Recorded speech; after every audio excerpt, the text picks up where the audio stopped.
Ladies and gentlemen, welcome to this special 1774 preview upcoming just around the corner, the 14th edition from the William Angliss Hotel at Warwick Farm in Sydney. I am Matt Bones Williams, and with me, the man formerly known as the Fire from the Shire, now known by many other things, but only a couple we can repeat on air, the Hot Roast from the Surf Coast, boyfriend of Kim Tran, also another one, Hugh O'Donnell. Welcome, sir. Good to be here, Matty. How are you?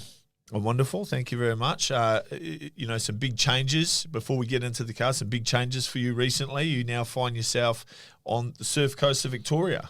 Yes, Torquay, now the hometown, which is good, just in time to chat about going back up to Sydney. But this is where I call home for now. Well, it's lucky that the team at 1774 always make sure they fly us absolute first-class privileges, and no doubt there'll be a limousine waiting for you at the airport. Yeah, hopefully just not too much of a circus for my return to Sydney. I know the people are excited, but we'll try to keep it low-key, a low-key arrival. And as they say in the Canary Islands, let's get this underway. An absolute cracking night of fights, as we've come to expect from the 1774 brand. No more, no less. It just seems to get better every time. And as we know, these cards, they really turn out the goods. So many memorable fights over the years. And this one with some appetizing matchups, both from locally positioned athletes, but also some international talent making their way. We've got the Australian WBC title between Jack Matthews and Moe Darlin, a fight that I think a lot of people have been looking forward to for a long time. But tonight we're going to go through the card. We're going to look at the main card, of course, break down some of what is on offer, have a look at a couple of the options from the undercard, some fights to look out for too. But no matter where you are on the 25th of October, make sure you're tuning into livecombatsports.com.au. This preview is brought to you by Windfall Jewelry. They're offering a special discount code of 1774 from right now up until the main event if you want to get 10% off any of their luxury goods online, custom engagement rings, gold men's signets, all the rest. So jump on that code 1774 to take advantage of that offer. Hugh O'Donnell, my good friend Hugh O'Donnell. Let's look to fight 4, and then we'll work up our way up from that. Fight 4 sees 66 kg matchup, two big welterweights, particularly in the case of Andrew Mitchell, taking on a Thai fighter, young Thai fighter that's starting to make a bit of a name for himself in Australia in Winnie. What can you tell us about this one? Interesting fight. I like this fight for the career stage of Andrew Mitchell. You know, we talked at the beginning about kind of up-and-comers to watch from this card. I'd put Andrew Mitchell right towards the top of the list there, fighting out of Machete Muay Thai over there in Penrith. And he's Penrith tough. Yeah. Built to knee fight, good walk forward, Muay Thai style. You know, if I were an odds maker here, looking at the form of both, I'd potentially think this is a rough one on paper for Winnie. First fight in Australia was against a similar stylist, Jason 50 Shades Scott. Battled well in that fight, but was ultimately stopped. Andrew Mitchell, as I said, some stylistic similarities to Jason, a fair whack bigger. Yeah, that's a pretty tough ask for a second out in Australia, but I know Winnie is training with some friends of mine at Kaizen, who do partner also with the guys at Sitsaton. So I know Lazaro will be giving Winnie a kick, trying to train him hard for this, and he'll be looking to redeem himself from his first fight for this state in Australia. Had a couple in Australia, but for this day representing Kaizen, just the one performance against Jason, I think he's hungry for redemption here, or he wouldn't take such a hard fight. Yeah, he had to go to the safe word against 50 Shades of Grey, unfortunately, which I believe was Oklahoma. Always a mouthful for an English is my second language kind of tie. But I actually remember Winnie from about 12 years ago in Phuket when I was training at Sitsompanock, Tim Fisher's gym back at the old Seren base, and he was just a kid starting to fight in the Phuket stadiums there. had a fight up in Queensland a number of years ago. I think it was on Evolution. It was. I was on the card. Was it? Oh, you were. Yeah, he fought Albert Tua. He fought Albert Tua. There did. you go. Did he fight Rocky Ogden as well? Couldn't recall. Yeah, no, it doesn't really matter, does it? Yeah. Yeah, we didn't fight you. But I guess the real question is, will he be bringing a step ladder with him on Saturday night to take on Andrew Mitchell? We will see. We move along to fight number 5, 61 kgs. It's lightweights. Two gentlemen you are very familiar with, Dan Sibalang, also known as Sudan, but certainly not from Northern Africa, taking on Singnum. Singnum becoming a staple of the 1774 brand and a PTG fighter with good raps on him. Tell us about Sudan. You've done some training, of course, with Sudan. He was holding pads for you over in Phuket, I believe. Yep. Spent about a year training pretty much exclusively with Sudan. This is one I'm really interested in. It's a matchup that's pretty close to my heart. Sudan's a guy who is incredibly experienced. I don't even think he knows, but it's something like 300 fights on the ticket for him. And for a young guy, 28 years old, 300 fights, and also made more impressive by he's been inactive for something like 5 years. So he's got experience in different rule sets, of course, a ton of Thai boxing. He's fought bare knuckle. So he's been around the traps, spent a lot of time fighting in northern Thailand. And if you get speaking to him, bring up any Thai boxer from this era, and he'll say, yeah, I fought him. Oh, him and I fought 4 times. He's got a lot of experience kind of up country in Thailand. Yeah. Has been a little bit quiet on the last few years, focusing on being a trainer. Also, interestingly, has spent a lot of time working as a trainer full-time in Chile. Yeah, right. Yeah, so travelled South America. Speaks fluent Spanish. Yeah, much like myself, as you heard in the opening. Yes, true. So something like the kind of fight, a real sleeper fight, I think, this one. Sudan's got a lot of experience, has trained with and trained a lot of really high-level fighters throughout Thailand. Came up training in Sit Palang Gym, the name that he still carries. Spent some time working in Pattaya. A lot of high-level fighters from South America and that have come through Thailand have spent some time hitting pads with Sudan. And those who know him speak very, very highly of him. A lot of big raps on Sudan. And Singnum, his debut fight in 1774 was in this very venue. Didn't go. It was kind of a horror start, really. He was left stretched out on the canvas. But since then, he's been edging his way back to become one of the top-ranked guys at 61 kgs in Australia. A young man himself, one of the university ties that Andrew Parnham has brought over to Australia and provided a fantastic opportunity for. But through hard grit and determination, Singnum starting to make quite a name for himself. How do you see Singnum's style and still, like, as a Thai fighter, relatively uncapped compared to Sudan with all his experience? How do you see this one playing out on Australian shores? I think this is going to be a real nice one to watch, like a kind of a femur versus femur kind of fight, a technical battle. I think the interesting thing to watch is, I believe they're fighting over 3 rounds. We've seen over the course of Singnum's Australian career, he's made some adjustments training on Andy and PTJ to play a little bit more of a Western style game that goes over a little bit better with the judges, but also doesn't start too slow. Yeah. So maybe he'll look to get on the front foot here, try to be a little bit more aggressive. But Sudan, I know him quite well. I don't know what to expect from him. He's a guy who can play a number of styles. So he kind of looks to read and fight the fight that he needs to. So I think, to me, this one, a matchup I'm pretty close to, but not one that I can really predict what it's going to look like. I think it's one that you've got to let play out. Well, we'll be certainly sitting back and enjoying the action in the best seat in the house, the commentary duo for your Saturday night on livecombatsports.com. The sweet, sultry tones.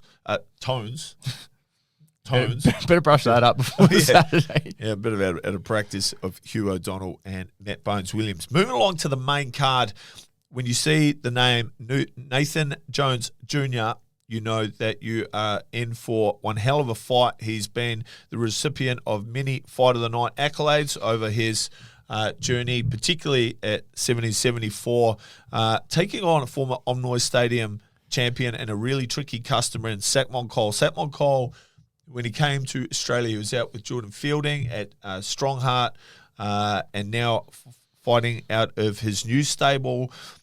Nathan Jones Jr. had recently switched up and had quite a few big life changes.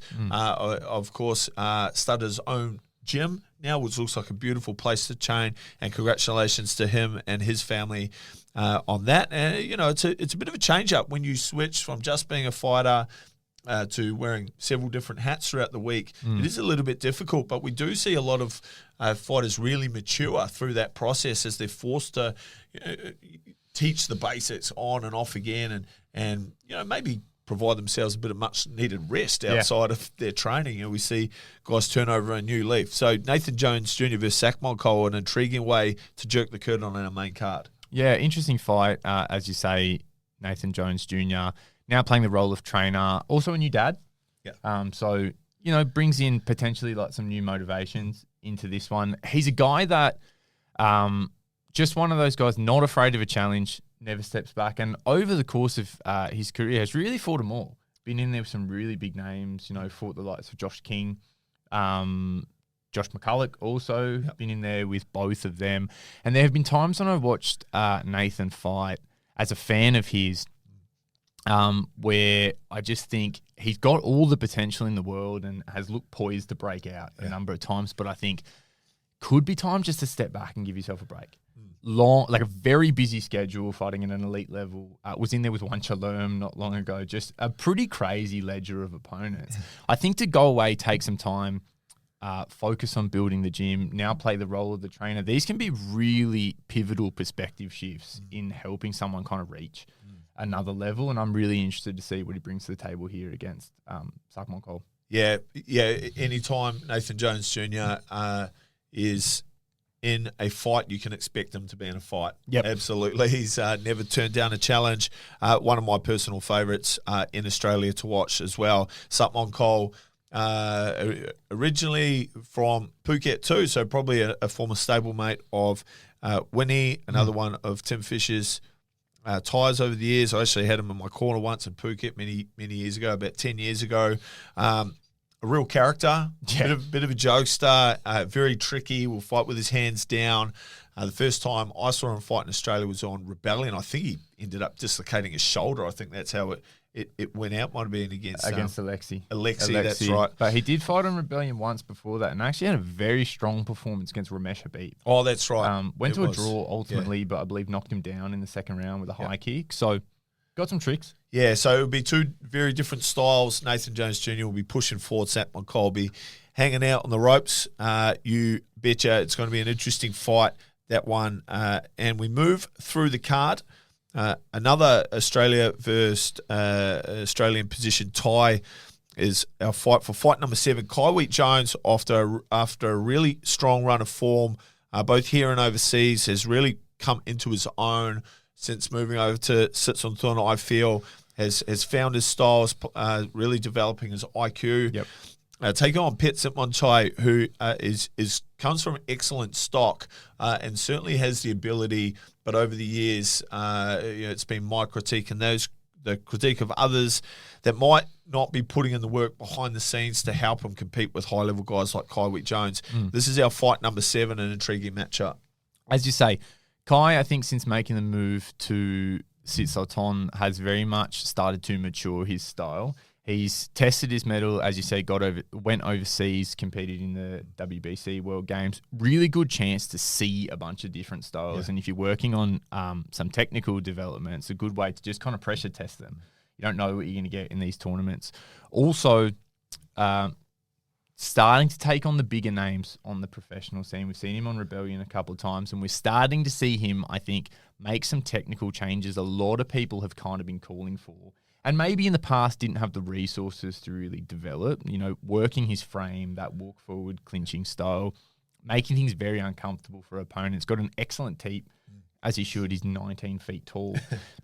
And, we can kind of call a spade on the matchup. The question mark is in the corner of Pet Sitmonchai. Do you want it? Because we've seen him have fights where the technique is there. He's a hard starter. He's had a mixed run of form, but has had some good performances in Australia. Stopped Jason Scott over in South Australia. Was looking excellent on Muay Thai League before ultimately, my perception was his conditioning gave way up on Muay Thai League. So maybe he's kind of got some fire now. Needs to prove that he can hang with the top young guys, because the style that Kyweight Jones brings to the table, if Pet Sitmonchai has not put in the work to win, and he's not, here and switched on, it's pretty much a nightmare matchup. Yeah, agreed. I think if Kyweight Jones can put this notch in his belt, then big things certainly wait in his future as we move towards a huge 2026 in Australian Muay Thai, and potentially some international matchups on the cards for Kyweight Jones. Fight number 9. This one is a trilogy fight for Head. Hader takes on Bailey Collins. Bailey Collins on a little bit of a tear. Two opposing styles, but two fighters that are now very much familiar with each other. Their last fight ending in a draw. So who do you see favouring the trilogy as we look towards fight number 9? I believe the draw was over 3 rounds, and this one is over 5, which is a pretty important distinction for the style matchup. Bailey brings to the table a style that is somewhat uniform out of Machete Muay Thai. Is that very aggressive, almost you'd say like a Muay Bok kind of style. Different favoured weapons, but it's all forward. That kind of Muay Khal. Maybe say Bailey's a little bit more of a Muay Mart stylist, likes to get on the front foot. Fahad, a beautiful technician to watch, will sit back, play the counter, and I feel after a fairly rough run of form to begin his professional career, as is often the case for technical fighters, he's starting to find his feet and really make his style work for him now. So I think what I love about this fight is both guys have been taking their talents overseas, taking on all comers. Bailey's been everywhere. Went over and took a short notice fight. I think took a fight the same week in Cambodia. Went over to the same WBC tournament in Italy that we spoke about. A tough fight versus one of the top-ranked English guys over there too. Yeah, very interesting. Taking on very, very tough opposition. So it's cool to see these guys fight on our domestic scene, go overseas, give it a go, and then come back and bring that new experience and rematch. I just love it. And I think this is one of the finest stylistic clashes. The hard-hitting, walk-forward style of Bailey versus the femur counter-fighting of Fahad. And with the addition of 5 rounds, I suppose it's on Bailey to make his presence felt early, not let Fahad settle into a rhythm. But Fahad, I think, sometimes he's one of those guys where I watched him fight 3 rounds earlier in his career, and I would think, this guy will be really good when you give him 5 rounds to play. So I think this one's got some serious potential for fight of the night, and just an excellent, just pure style battle. Yeah, and it's something we probably don't see enough of in Australia, is like well-placed athletes at similar positions in their career fighting 2, 3, 4 times. Yeah. It's not uncommon in Thailand for rivalries to span 6, 7 fights, and it makes sense. For me, I enjoy the strategy, the chess match, and every time you fight, 2 guys fight, they learn a bit about each other, and it just adds to the next contest. So that one will be an absolute cracker, and certainly one of my favoured matchups on the night. Well done to 70-74 team for putting that one together. Fight number 10, 2 big boys. Ambrose Adelaide takes on Abs Bowie. Two big guys. Ambrose Adelaide, of course, looks a lot like me with his shirt off. Very trimmed. 0% body fat, about 13 abdominal muscles. Does very well when he's coming forward and he's on the front foot. Very heavy hitter. Abs has been fighting over in Chiang Mai, but we've also seen him on the entry-level feeder shows in Rajadamnern too, SKS and KO show, I believe. Training out of Hong Kong when he's over there. The twins, Southpaw, quite tall and gangly, a bit of an awkward style. And we'll look to try and push Adelaide back. My last recollection of Adelaide, I haven't called one of his fights for a while, was versus Jack Bennett down here in Victoria. Jack Bennett, a big, tall, walk-forward knee fighter, very different style than Abs. But when he pushed Adelaide back, had a lot of success. How do you see these two guys that like to come forward? How was this fight won over the course of the fight? It's an interesting one, and I think it comes down to range. I think if Ambrose can keep the fight close, he's basically made of fast twitch muscle. He's very explosive. He's going to be good to cover that space, and he works well in short. He uses kind of his frame to his advantage, can box his way in, whereas Abs has a fairly difficult rhythm to read. He's certainly not, like a counter fighter as such, but can strike kind of on the offbeat. He'll potentially be looking to create collisions and maybe catch Ambrose coming in. An interesting one over the 5 rounds also. Ambrose, quite a hard starter. I don't think I've seen him fight 5 rounds. Interested to see if he starts a little slower. We see this with guys that are built so explosively. They have to be a little bit strategic with their energy fighting over 5 rounds. Does he start all guns blazing, kind of take that risk, or does he measure a little bit and try to relax a little for the first 2 so he's still got some power in his punches? Yeah, sure. 4 and 5. And Abs, fighting up in Chiang Mai on the tourist circuit, you get a lot of exposure to pacing yourself over the 5 rounds. Of course, then he's been mixing that up with the 3-rounders down there in Bangkok. So 2 different journeys. Yeah, these guys to converge at the William Angliss on the 25th of October this Saturday on livecombatsports.com.au. Our main card, fight number 11. Thanadet, another northern Thai fighter who cut his teeth in the Bangkok stadium scene, very much a Muay Thai fighter when he was over there, taking on a very different stylistic fighter in Kevin Martinez, a European-style fighter with just about every acronym for a title that you could capture over in Europe, but has had some huge fights, particularly on RWS for Kunsuk Lek. So is no stranger to a Thai opponent. Thanadet, of course, famous for his clinch, an orthodox fighter with a bit of experience now fighting in Australia, has a good strong right kick, sits very low in his stance, which will be interesting as he goes against Martinez, who is a southpaw fighter and is himself, but that European style coming forward, pressing with the hands, slightly different rhythm. Will that be exposed with the open side kick from Thanadet? We saw Kunsuk Lek just kick him to pieces on the open side, but, that's Kunsuk Lek kind of does that to everyone. He does, yeah.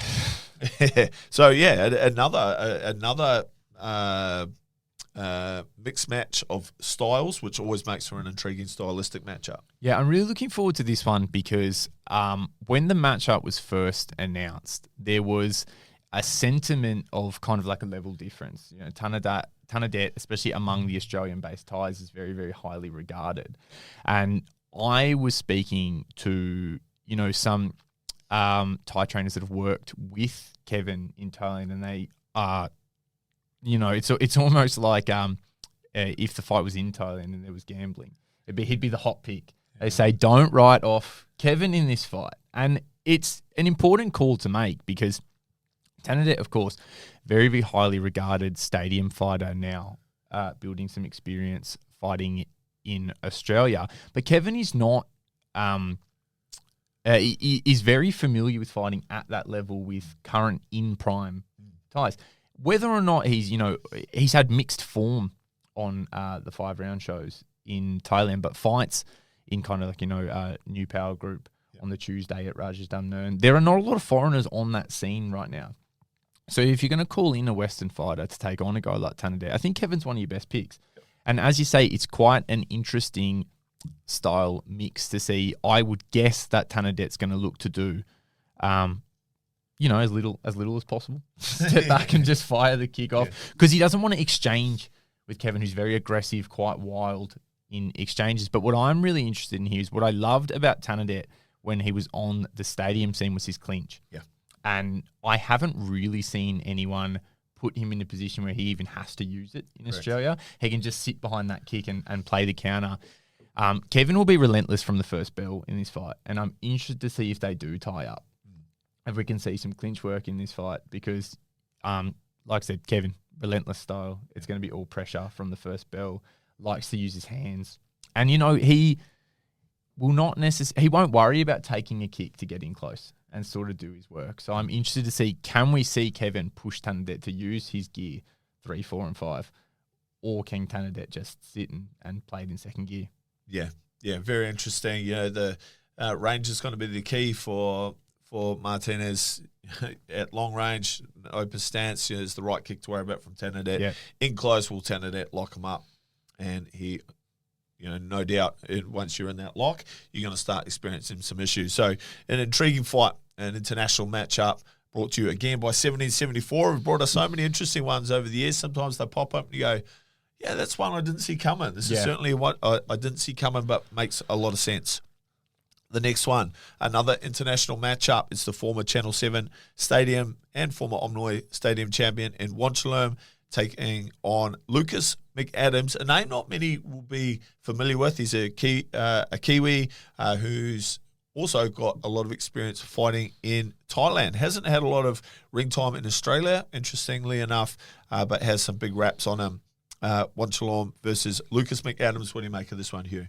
Interesting fight. And I think, as you said, Lucas is a guy who I believe has been kind of trying to make his name known in Australia. Of course, had a fight up in far north Queensland last year, right? Maybe the year before. Was scheduled to compete in the Rebellion 8-man, which would have been very interesting, but unfortunately illness got in the way. So happy to see him back on an Australian card. And it's a big fight. Yeah. Wanchalearn, if I was kind of to describe his current career position, I would use the word resurgent. He had an elite stadium career and then shifted away to focus on working as a trainer, came to Australia and came back at an age that not a lot of Thai boxers working as trainers are interested in continuing to compete. He's 37 years old now, but maybe looks... I think there were some times towards the end of his stadium career where I think the weight cut and the pressure of the schedule was starting to get to him, and maybe he had lost the love for Thai boxing. And spending some time away from the elite level, still competing here and there, and focusing on being a trainer, I think it just gave him some enthusiasm back. And, it's always a question when a guy at Wanchalearn's career position and age is fighting, is he motivated? But I've seen Wanchalearn train, and he trains like a young man. Yeah. He outworks some of the guys in their 20s in the gym. He takes his fights very seriously, but takes a more intelligent approach to his training now. And he looks physically very strong. He's doing things like strength and conditioning. He's managing his training volume. And his his fights in Australia, he's looked devastating. That's the reality. And his last fight, Eddie Fotek, yep. Huge, devastating head kick KO. Eddie Fotek would a big puncher, would give similar looks to what Lucas McAdams might. If Lucas McAdams, the last time I saw him fight, I didn't catch the Northern Queensland fight. I don't catch many of them, to be quite honest with you. Was in RWS for Kuat and did struggle when Kuat played off the back foot and when he found himself in the clinch, which is, it tends to be the story of New Zealand fighters, tends to be their deficit is in the clinch, and accommodating for guys who know how to play the game, score a point, defend a point against the rope. So, I think there's some danger for Lucas McAdams coming into this. Credit to him for stepping up to the plate, but he needs to be very careful pushing in and throwing hands against Wanchalearn, as Eddie Fotek found out. And how I look at this fight also is Wanchalearn has fought a number of young boxers, and then the question becomes, what prevails, youth or experience? And thus far, in Wanchalearn's case, the experience has prevailed. But now he fights another young man in Lucas who does have a lot of experience too. So this is something of like a step up for Wanchalerm in a way too. I believe Lucas had 65 or something fights. A lot of experience, in particular for a New Zealand-based Thai boxer, where pathways are still being built and opportunities sometimes aren't as readily available as their counterparts in Australia and other countries. So I know, having met Lucas and trained a little bit alongside him, he wants to show himself to the Australian crowd, wants to show his level. And I guess in a way, whether or not he wants to, he's carrying New Zealand Muay Thai on his back, to kind of show. You mentioned some of the commonly held sentiments around the New Zealand Thai boxers, a little bit more towards a kickboxing style, but he's of course making a name for himself on the Thailand scene. So kind of trying to shed that archetype, and I know that is the sentiment carried by a lot of the up-and-comers from New Zealand. So an interesting clash, New Zealand versus Thailand in Sydney. That's right, yeah.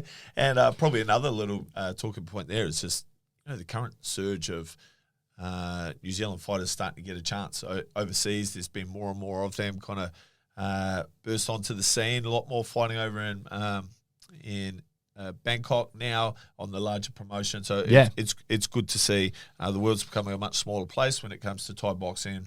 More opportunities for New Zealand fighters means then getting more experience to more Thai stylistic tendencies, and we'll only see the growth of the sport down there. So good things, and a clever co-main event put together by 1774, which leads us to the main course, which is Muay 187 taking on Jack Matthews. It's Victoria versus Sydney.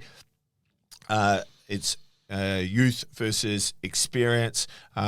Two guys who just love to push forward and create chaos. And this one, for all the goodies, the green and gold on the line, WBC bout, the Australian title, and a worthy main event, Hugh O'Donnell. Absolutely. There's a lot I like about this match, but before we even get into how the two pair up, I like that you've got two guys that have claimed their respective state championships, now graduating to the national title. I believe that's how it should work. Yeah. Would love to see, it's not always possible, but I'd love to see it play out more like this, because it creates such an excitement when it does feel like. And each guy's gone the long way to take the top spot in their state. For sure. Built experience, taken the hard way, and now we see what feels like a real fight. Not just a fight for a belt, but a fight for domestic supremacy. Yeah, and like the case of Jack Matthews, he didn't get it on the first try too. He had a couple chomps at the bit, lost to Isaac Tomlinson in an absolute bloodbath on in Victoria. Brilliant fight. Yeah, brilliant fight. So both guys, like you say, have really earned their place in the spot. And this is such an interesting match to me, because if you look at the style pairing and you rewind 18 months and you say who comes out on top, I'd probably tell you Jack Matthews pretty comfortably. Yeah. But looking at what Muay has been putting together in his last, in particular, 2 or 3 performances, he has added a lot of tools to the toolkit. He's become a much more proficient body kicker. He's playing at different distances, where at a time he was a dangerous puncher. And that was about it. Like a hard starter, could hit the body really well, punched at different levels. But you'd wonder how he would go against someone who was, a little bit better at playing the points game and able to warn off the offense. He's really started to show some different looks. Yep. That was on display very well, I felt, in his fight up in Queensland against Andy Unicu, which I thought he did enough to get the win in that fight personally. He was body kicking excellently through the middle and late rounds. Then had an incredible fight to take the New South Wales title over SRG's Andy Mira, where he again had to work at some different levels, and he wasn't a simple puncher. He's got that devastating power. He's huge for the weight. Yeah, he's massive. Looks like a cruiserweight when he gets in the ring, but also had to fight hard for 5 rounds. Had to, and what I loved about that from Muay is he had to reach into that toolkit, in that he was doing the work with the hands early, scored some knockdowns, wasn't quite enough to put Andy away, who battled back very valiantly. So he had to go to plan B, to plan C, and you'll need that against someone with the technical prowess of Jack Matthews. Yeah, absolutely. Jack Matthews, in his own right, has been making some huge leaps and bounds. We have the pleasure of hosting him down here in talky occasionally. He's their position really remotely out in the region. Out in Kyabram, which is like dairy farming country, is him and his brother Dan Matthews, who's a couple weight classes up from him. They've got an absolute legend, the immortal, in Hugh and Tracy out there do a fantastic job, and I'm always in admiration of their stable. They've got Reese out there too now. Yeah. She's making great. waves. So just it's incredible to me and inspiring to me as another regionally placed gym how, without resources but with know-how and tenacity and good hard country values around hard work. You can move from pushing over the cows in the middle of the night to stay entertained and maybe get in, hit the bag and accomplish big things. Jack Matthews really starting to come into his own, and only a young man. Big things on the horizon for him, no doubt. And like we said coming into it, has gone the long way. Took a couple of attempts to take the state title. And another guy, this is one of the reasons I love the timing on this match. I think it's the perfect time for the two to fight. Yeah. That I watched Jack Matthews' last 2 or 3 fights, and it was a real kind of like, he's really starting to put it together. He's always looked good, always looked promising, but I think he's getting this kind of comfort in what really is his style, showing some excellent like punch into clinch kind of looks that I really, really like, that will create a very interesting clash against Moe, who likes to use his hands. And how this plays out over 5 rounds, I think it's a top quality matchup. Yeah, fantastic. Absolute main event worthy. And if you're a fan of the 1774 brand or are just becoming a fan over the last couple of shows, well, you know that it's just got a knack for turning on some fight of the year contenders. There's something in the air at 1774, and the main event promises to deliver that one for the WBC Australian title. Fantastic stuff. That's our main card as you'd have it. As we look back down the card, I'll challenge you now, Hugh, to put your money, which hasn't shown up yet, where your mouth is. If you could pick the top 3 fights for me, then we got, of course, Tanadet taking on Martinez, Wanchalerm taking on the bro. Who's bloody Wanchalerm fighting again? Lucas McAdams and Jack Matthews and Moe Daly. Who you got? Okay, where do you want to start? Start the Tanadet Martinez fight. I'm going to take the underdog here. I'm going to put my money on Kevin against Tanadet. Interesting pick. Well, maybe we can make a little side bet. I've got the Northern Thai Tanadet to take that one. What about as we move on to Lucas McAdams? It's New Zealand versus Thailand. Where's your loyalty lie, my friend? This one, I am going to have to go with my man Wanchalerm. I think that hill is at this stage just a little bit too high to climb. I agree. Yeah, Wanchalerm for me is where the money exists in this one. Well, not a lot of money, but it's the safe bet. That's for sure. Maybe put it in your parlay. And the main event, Matthews versus Darlin. I will preface this with saying I think this is possibly the hardest fight on the whole card to call. In a narrow line, I think I'm going to tip Jack Matthews.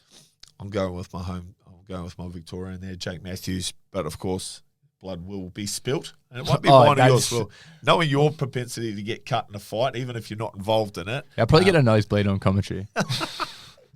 Down the card, there's many appetising fights that we didn't talk about. Is there anyone that you're excited to see, or a particular matchup you're interested in that you think fans should really pay attention to? There is a couple, and I apologise if there's anything I don't name, but one that really jumps out on the prelude card is Kyler Rucci versus Kai Matsuda. I think it's worth a mention as a potential sleeper fight because these guys are less experienced. They're on the prelude card, but I've watched them both fight, been really, really impressed with. Another guy from Machete, which is very quickly, for what is not an old gym, by Australian Muay Thai standards, only been around, I'd have to think 5 years or less, maybe even less. Reece Saliba doing an incredible job. He's unreal. Very young trainer too. And not too far removed from his own fight career. Yeah. Wouldn't even be surprised if we saw him again, to be honest. Kyler Rucci really liking what he's bringing to the table. Heavy hitter, great puncher. Yeah. Against quite a nice technician in Kai Matsuda, who I would imagine has a little bit more the experience. A recent switch to Strong Heart Muay Thai. Yeah, that's right. It came from Boy Nutsu's gym in Yeah, Cairns. yeah. So impressive lineage, Yeah. and has been looking good. So that's an undercard one. Yeah, that's I think it's worth a watch. Fight number 2. Yeah. It's a featherweight matchup. So take your seat early. Take your seat early. We will. Otherwise, we won't be getting paid. Correct. Another guy I've had my eyes on is Patrick Lilly. He's in fight number 2, taking on Jared Molo. It's veteran versus the rising star for me. That one, Patrick Lilly, a good Muay Thai fighter. Fought one of my boys, Tom Murphy. I almost forgot his name there. Geez, that would be good, wouldn't it? Come train at Bones MMA. I'll forget your name. And showed some great adjustments. He's a good, strong prospect in a really exciting division. And here. Molo, well-seasoned southpaw, so it should be interesting. Coming back from quite a layoff, but never stopped training. It probably would have been 4 or more years since he last fought. Never stopped training, really invested in his strength and conditioning. I genuinely believe he's coming back fitter and stronger than he left, and holds a lot of pads and helps out at the gym a lot, which can actually help you. When you do come back to ring, sharpen your eye. I'm expecting some different looks from Molo, and I think that'll be an excellent fight. From top to bottom, she's an absolute pearler. William Angliss Hotel in Warwick Farm. Make sure you're there this Saturday, the 25th of October. There's only a small amount of tickets remaining. Jump on the 1774 website or social media to get your grubby mitts on those. If not, join us in the second best seat in the house other than in Hugh O'Donnell's lap. We'll be ringside calling all the shots on livecombatsports.com.au with Paris Productions and the team. Fantastic night of action. The only reason that I would go to Sydney is for one of these shows. And thank you to today's sponsor of this preview episode, Windfall Jewelry. They specialise in engagement rings, custom men's jewelry, customized from start to finish. They're running a promotion for the up until the main event of the show. 10% off if you enter code 1774. 1774. We will see you on Saturday night, Fight Fans.